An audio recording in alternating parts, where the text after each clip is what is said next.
ইসরায়েলকে শিক্ষা দিতে লেজার অস্ত্র নিয়ে এসেছে ইরান।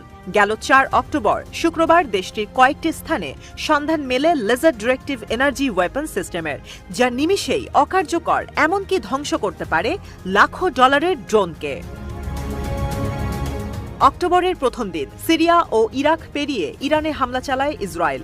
এর ৩ দিন পর জনসম্মুখে ভাষণ দেন দেশটির সর্বোচ্চ ধর্মীয় নেতা আয়াতুল্লাহ আলী খামেনি। প্রতিশ্রুতি দেন হামাস কিংবা হিজবুল্লাহর বিরুদ্ধে ইসরায়েলকে জয়লাভ করতে দেবে না ইরান। খামেনির সভাস্থল ও নামাজ পড়ার জায়গার নিরাপত্তায় দেখা যায় বেশ কয়েকটি ডিফেন্সিভ ডিভাইস।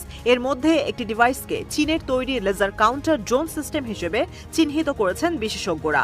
সভাস্থলে স্থাপন করা লেজার ওয়েপনের ছবি এখন সামাজিক যোগাযোগ মাধ্যমে ভাইরাল। বিশেষজ্ঞদের দাবি, বিশেষ এই কাউন্টার ড্রোন সিস্টেমটি চীনের তৈরি শেননাং শিল্ড, যা পরিচিত সাইলেন্ট হান্টার লেজার ওয়েপন নামে। ২০২২ সালের সর্বপ্রথম জুহাই এয়ার শোতে এই ওয়েপন প্রদর্শন করে শি জিনপিং সরকার। সাইলেন্ট হান্টার নামের এই লেজার সিস্টেম ভূমির কাছাকাছি উঠতে থাকা টার্গেট ধ্বংসে বিশেষভাবে পারদর্শী। এটি লো অল্টিটিউড লেজার ডিফেন্স সিস্টেম বা লাস ক্যাটাগরির অন্তর্ভুক্ত। সার্চ, ট্র্যাক ও ডিস্ট্রয় টেকনোলজিতে তৈরি করা হয়েছে সাইলেন্ট হান্টারকে।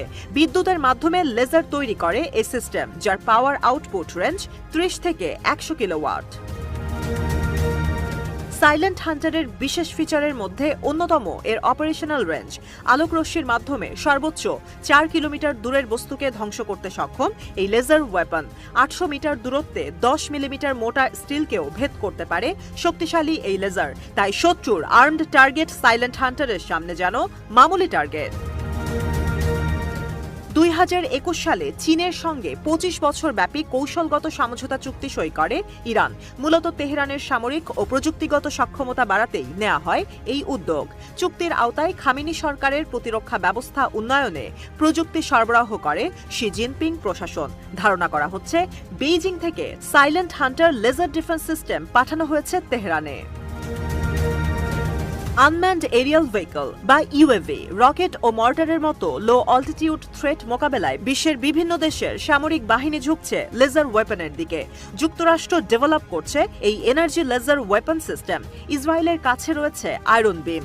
একই ধরনের অস্ত্র তৈরির চেষ্টা করছে জার্মানি। তাই আকাশ প্রতিরক্ষা ব্যবস্থায় সাইলেন্ট হান্টার যুক্ত হওয়ায় বৈশ্বিক পরাশক্তিদের চেয়ে এক ধাপ এগিয়ে থাকে।